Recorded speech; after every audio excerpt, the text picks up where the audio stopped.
Hello friends, welcome back to another very novice playthrough of the 1.6 update on Switch.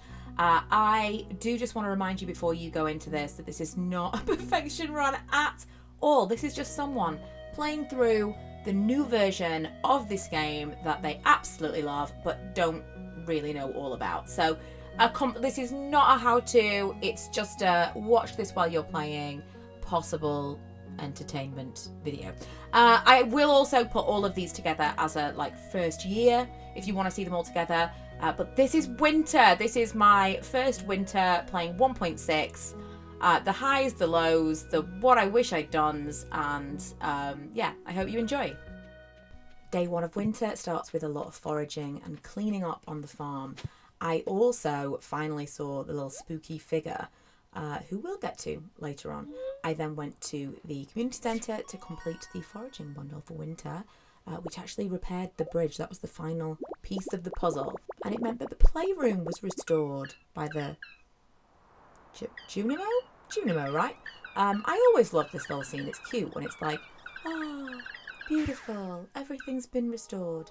I then spent the rest of my evening fishing because it's at this time in the game where I realise I probably haven't got any chance of doing the community centre in year one because I haven't got the fish that I need to get, but I try anyway. Lots of wood in the winter, as well as trying to get all my artisan goods made. Bridge repaired. I start day 2 tending to my animals and of course going over the bridge to try and get all of the resources over there that I've not been able to get to thus far. Upgraded my coop to a deluxe coop specifically so I could have a rabbit for the community centre, but we'll get to that. I also picked up a help wanted. Clint wanted some oars, which is easy enough to do. And back to the fishing. The fruitless fishing.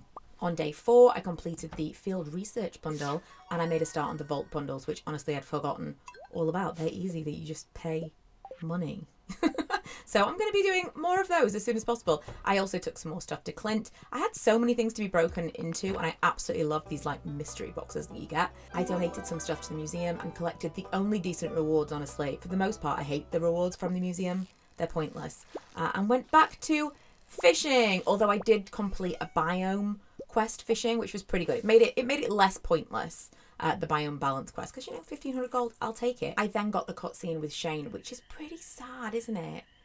This whole thing is, I feel like Stardew does a pretty good job of the relationships and the stories and the backstories of all the characters being not too shallow. Everything feels really fleshed out, but this one particularly is, it's a little bit too real. But Shane is always the one that I tend to gravitate towards. I think it's because he's so difficult and it's so hard to build relationship with him that I tend to want to make him my partner in the game because he makes it so difficult. So I always like to get the cutscenes with Shane. I got time to smelt some bars before I ran to bed just under the wire. Not even just under the wire, you just wait. I never get to bed on time. I also followed the footsteps to find the shadowy figure who gave me the magnifying glass. And I love this part of the game because it's just a whole extra facet of the game with extra little mini puzzles. It's so much fun. The secret notes, I love them so much. I sold lots of artisan goods and crops to Pierre and some fish and such to Willie. I'm saving for something, you'll see. And then I went and got my prize ticket and I got some more. I do love these, but I would love to get to the more interesting things. I also got a rabbit from Marnie, so that'll be on my farm soon. I want some wool and I want a rabbit's foot, but I think the rabbit's foot is unlikely to happen soon because you need decent friendship with them. I then went and checked out the travelling cart, which is pretty much across the board a disappointment this entire run, especially in the winter. There were a lot of things that I was holding out a lot of hope for. Maybe I'll be able to finish the community centre with some real lucky items, but I really didn't get lucky at all. I mined for more items to send for terrible rewards at the museum. Gave some gifts to people at the pub because it's the season for gifts, right? Got some more powdered melon seeds. Got a book that gave me more attack power in the mines and spent the rest of my energy and day basically trying to get as much wood as possible on my farm. And as in life, terrible time management. On day 6, I am back breaking into these mystery boxes. Clint can't get enough of me. I'm there all the time. And I got another trippy cutscene, this time with Emily, where I'm in her dream and she's like, ooh, I'm dreaming about Kai. And she's not such a bad person after all. Mirror, how is she going to fit into my life? I don't know, Emily, because it's usually between you and Shane as to who I would like to befriend in a romantic relationship way. And so I don't know how she knows. But there is also someone else later in this season who I don't usually try and romance, but I feel like I'm being warned off that person. So stay tuned, because I've never seen this cutscene before. I then gave an amethyst to Emily that Clint asked me to give her, but she gave me all the credit, and that's fine. I then went back to the mines. Now, I didn't realise how many levels of the mines there were, but I decided in the winter I had to get to the bottom of the mines. But you'll see, it took longer than I expected. Pierre came to say hello. Pierre came to say hello. Mostly it seemed like he was just warning me that his prices were going to go up in the new year, which is fine, but also offering extra seeds, which is, again, nice. Another disappointing selection from the travelling cart, no news here, and then a cutscene with George where he's just being a real cantankerous old guy, and he's pissed off that Penny is trying to give him a hand, like, don't you think I can do it for myself? No, you do need help, quite clearly. Don't be a dick about it. Dropped off more things with the museum for more terrible rewards. What's with the drum block? Everything's decorations and I'm not into it. Once again, passed out in the mines because I cannot deal with my own time management. Day 8, straight back to the mines, although I feel like my time management was better this day. And I took staircases, which I never do, but I was like, I am going to get to level 100 if it kills me. I also remembered that the wizard exists. He's just so out of my sight, so I forget that he is there. Gave him a gift, took another quest that involved the mines, the fragment of the past. Honestly, it would have. Why didn't I take the fishing one? I'm fishing anyway for no reason at all. Why did I take that? I can tell you already, I didn't complete that. Gave some gifts to people. How cute does Evelyn look in her winter attire? Her little wrapped up face is so cute. And I'm happy to tell you that by the evening of day 9, I went back to the mines and I reached level 100, which turns out is not the last level. I thought this was the end. I think this was the bottom of the mine. 100. How is it not 100? It's not 100. So then I was like, is it 110? It's not 110. But I did get back to my farm in time to go to sleep. Well, almost. I passed out in my house. That's halfway there. I didn't lose money, but I did lose energy. But, it is what it is. Went and gave some gifts to people. Again, how cute, it's Evelyn. And George, fine. And then I went back to the mines because apparently I've got several more levels to complete to get to the end of that. Simultaneously, I've been working on a powder melon farm. If powder melons end up being a big thing in this game, I think I'm doing well. I completed my animal bundle, that was the final piece for the greenhouse. That was a huge thing. I really wanted to get that completed before the end of winter because there were some things that I needed to do with the greenhouse. Were there? I think there were. Some things that I needed to complete with the greenhouse, some crops and stuff before the end of the season, but there's so many other things that are in my way. There's just no way I'm going to complete it. I spent the rest of my afternoon, evening, making space for more powder melon seeds because I was just making seeds on seeds. And then I got to 110! Still not the bottom level, apparently. But it was 110, so, we're moving in the right direction. I got my greenhouse created by the Junimos overnight. Thank you, Junimos. I am forever in your debt. And I got level 8 mining, which is exciting.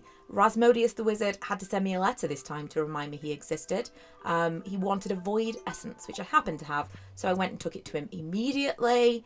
Still, I'm not great with the relationship, so I do need to work on that for the remainder of winter, because I do not have even top level with any single person. I don't think I need to say it, but the travelling cart was once again not fantastic. I then went into the secret woods and look, I think I just happened to have maple syrup on me. It definitely wasn't intentional. And of course you get one of the secret notes says that he wants maple syrup. And so I got that little ticked off there. I prepared my greenhouse for the crops. I also realised that I was going to need lots more quality sprinklers, which I made. I happen to have so many seeds and stuff already prepped. I also ended up making more seed makers and more chests for this whole area. And once again, forgot what time it was. And I could do with a little alarm or something. You've only got this amount of time. No, do you know what? I'd ignore it. I made a wall of tree saplings. I went foraging for little worm spots, and ended the 13th, again, adding more powder melon. Powder melon, am I making more of this than I should? I think I am. The 14th started rather lovely with my animals. Another disappointing travelling cart, but we're barely even going to talk about that anymore. And of course, then I went back to finding more powder melon seeds. I'm obsessed. I'm obsessed. Between that and summer squash seeds, I am obsessed. If they are somehow difficult to get, I am convinced that I need to make as many of them as I possibly can. And I haven't even checked how much money I'm making from them. I don't know. On the 15th, Clint opened more rocks for me, and I got iridium. How amazing was that? And I donated things to the museum and got next to nothing in return. And the evening of the 15th was the first night market. I love the night market. It's so cute. I love the colours. I love like the music of it. I like obviously that everyone's around so I can chat with everyone and it's like an easy win. There's another travelling cart to be disappointed by, but we're going to move past that and do a little bit of underwater fishing, which is so cool. I hate the sea cucumber because it looks like it should be part of the community centre and it's not. It's not. Also, the midnight squid ended up being a disappointment for me. We'll get to that. Evelyn came to give me the little garden pot. Look how cute she is with the little thing. Oh, I love Evelyn. I went to feed my animals and sold a ton of stuff in order to buy an apple tree. I don't understand fruit trees. I don't get anything about them, and I don't like that I can't place them easily. But I've now got them in my greenhouse. I went and got another lead bobber from Willie. I gave him a squid. I gave him the midnight squid because it said I need to catch a squid and he wants a squid. But the midnight squid is not a squid. What? I don't understand. So that was the disappointment with the midnight squid. On the 17th of winter, I decided there was still enough time to upgrade some tools. So I started with my pickaxe. I went in steel just because that was the next one. But it also means I'm going to have to start earning some real money in order to get all of these upgrades. So I went back to fruitless fishing because at least the fish are worth something. But I'm never going to get all those fish for the community centre. I again had a real disappointing visit to the night market version of the travelling cart, but I did buy some seeds from the other guy. I also got a great task from Robin, which usually would be great, 1,000 pieces of wood, but I had annoyingly already chopped down most of the trees. So I went to work chopping down as many trees as I could find. I did get this done pretty quickly, but I genuinely thought I might not because I had already chopped down so many trees and obviously they don't grow in the wintertime. Then thinking I was a genius, I used a totem to get back quickly, only to discover that the area that the totem takes me back to on the farm was blocked because it did not have my pickaxe. So I could not get rid of the stone and I just had to wait to pass out. How annoying. I kicked off the 18th straight away with more wood cutting. I also took a break to do some more fruitless fishing, although this fruitless fishing gave me a tuna, which is what I needed to complete the ocean bundle. How exciting. Finally, a fish bundle complete. But then, of course, after the fact, and I got a warp totem again, you know. I was a little bit sore about totems at that point. Back to the wood cutting. I got 2,500 gold, though, for that wood cutting, so it really felt worth it. I also had already given Clint his, steel? So I got 500 from him, too. On the 19th, I collected my steel pickaxe and traded it back in to get a gold pickaxe because I had the wherewithal to take the stuff with me to Clint's. I also, obviously, got some geodes processed because why not while I'm there? I've always got something that needs to be opened by Clint. And then after another disappointing visit to the travelling cart, I visited the wizard where I gave him the reward that I got for my ticket, you know, the reward ticket from the Robin's quest, which was kind of like this tea thing that all it said was it was a much loved gift. So I decided to give that to the wizard. I also went to the secret woods to get some more hardwood because can never have enough hardwood. And because I'd received a piece of fabric in the mail, Emily came to my door on the 19th asking if I'd like to use her sewing machine. Unfortunately, I will not be doing that. I have no interest in making clothes or doing anything with fabric, but it's always nice to move the relationship along with Emily. Powder melon farming continues, obviously feeding the animals every day and got to say hello. Went back to Clint's because I've got more stuff to be broken into. And then while I was in Clint's, I got a little notification. There is a train going through the valley. So I obviously ran up to be disappointed by this. Has anyone ever experienced this? By the very, very last cart, there were like 3 pieces of coal that came off it. What was the point? I finished off the 20th with fishing, farming and foraging. And I actually earned quite quite a lot of money overnight because, again, we got to have that money for upgrading all these tools. Speaking of, on the 21st, it was the Gold Axe's turn. I then went to gift some people around the town. Again, trying to build up these relationships in winter when not a lot of anything else is going on.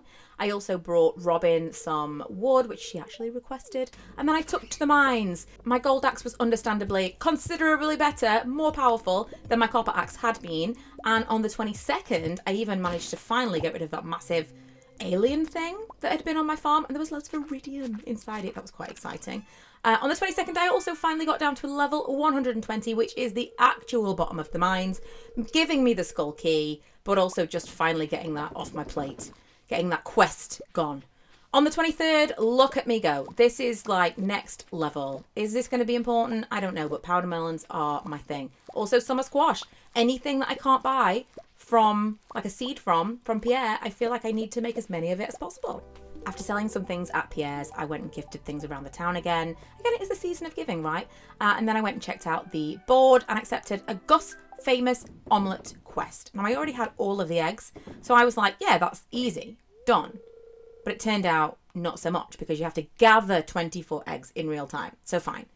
I've got quite a lot of time to do it over, and it just means that all of the stuff is already in Gus's fridge as and when I have finally gathered all of the eggs. On the 24th, I got a notice that the Feast of the Winter Star is going to be the next day, and it told me that my, like, effectively Secret Santa was Willie, but I read that as Emily, and that's relevant later. I got a cutscene with Robin where she gives me a blueprint for a flute block and a drum block, which honestly just makes me angry more than anything else. I hate these things. Why is everything decorative? Give me something useful. It's just annoying. But I was actually there for a reason. I need to upgrade my house so that I have a kitchen and I can create some of the meals that I need for the community centre. I picked up my gold axe, which is going to be my last tool upgrade for a while. So again, while I was there, processed some geodes. I got quite a lot of things and even more things to donate to the museum, where again, we have just rubbish rewards, but okay, fine. I also discovered that you can get through this back area of the wizard's apartment tower, even though we actually can't go anywhere else yet. But you can still do this part, which I didn't know, because I only ever found this through the witch's woods, or whatever it's called.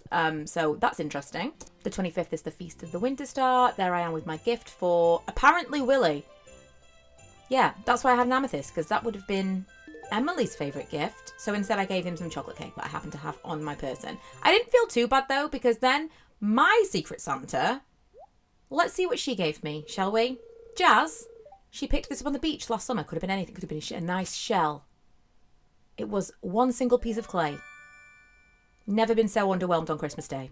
Actually, that's probably not true. On the 26th, I went to the Skull Cavern, and I didn't record any of these little snippets. I think it was so stressful, and I didn't think I was going to get through it. So I did get through it. I got the Golden Scythe, hit the Grim Reaper to get me out, and I felt like, tagged out, get me out, and I was done. Completed it, mate.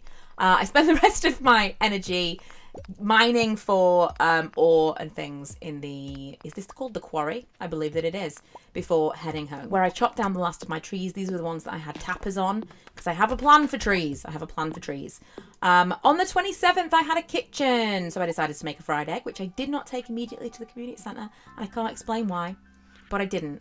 I was just seeing whether or not I had anything else that I needed to make, which I didn't have the recipe for, which was annoying. But hey ho, look at my powder melons. I just have a few left. We've only got one more day, so hopefully none of these are wasted. And this is the cutscene that I mentioned earlier. I went into Robin's. Again, I had a plan for something else, but this is our cutscene. And Maru and Demetrius are testing soil samples. Maru goes out to get some soil samples, and Demetrius basically warns me off his daughter. Like, I don't want anything distracting her from her studies, and then I have to pretend like he just was talking about soil samples. It was weird. It was like, stay away from my girl. What I actually went there for was to move the greenhouse. And lo and behold, did I discover we could move our actual house. How exciting. I had no idea. So then I realised I needed to go back to my farm to move some things around because nothing was kind of going to work. I didn't expect to be able to move it. So I went back, kind of chopped some stuff down, moved some chests out of the way just so that I had a little bit more room to play with, and then I rejigged the space, which you will see in a future clip. I also put a lot of pathing down. This is the point in the season where I start to think about the next one. On the last day of winter, Gunther tells me, well, I don't know if he told me that I've given 100 items to the museum, but I have. I must have, because he gave me a rusty old key, which again, I didn't immediately use, and I don't know why. I did go to that old stump that needed 100 hardwood to fix it, and it made it into a house, which I didn't know what that was going to be, but it said maybe someone will decide to move in. Interesting. I started laying out where my trees were going to be. I wanted some of each tree so that I could tap them all, and I knew I had them all kind of working. I'm not sure if this is going to work because they don't seem to be growing correctly, but once again I passed out. And although technically this is not part of winter, I wanted to show you who moved into the tree stump on the 4th. It was a raccoon! I'm sure he moved in on the 1st, I just didn't see him till the 4th. And it seems to work a little bit like that bear that's near the sewers. Like, you give him gifts and maybe he's going to give me something back. I don't know. And that is it. It's all over. It's not really all over. It really is just beginning. I definitely recognised as soon as I stopped filming for this, like I'm getting clips here and there of like interesting things that are happening in case I want to do a follow-up. But as soon as I stopped actively recording for this, I felt like I made so much more headway. So I think I was kind of a little bit in my head about the whole I'm recording this to show people. So I may have a little bit more fun the next time I play this. But that was my first 12 months, I suppose, my first 4 seasons playing through the new 1.6 update. I feel like I didn't get to a lot of things that I wanted to.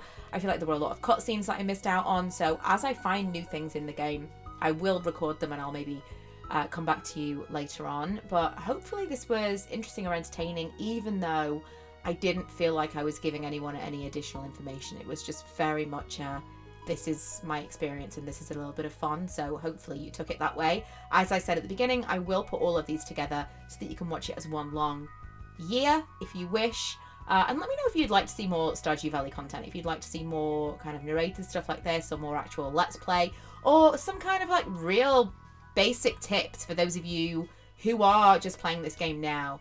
Because I know it's all of the games, any game that's out there are new people finding it all the time. And although I don't feel like I know everything by a long stretch, I maybe know enough to show some of you who are just starting out. So thanks so much for watching, and I'll see you guys next time.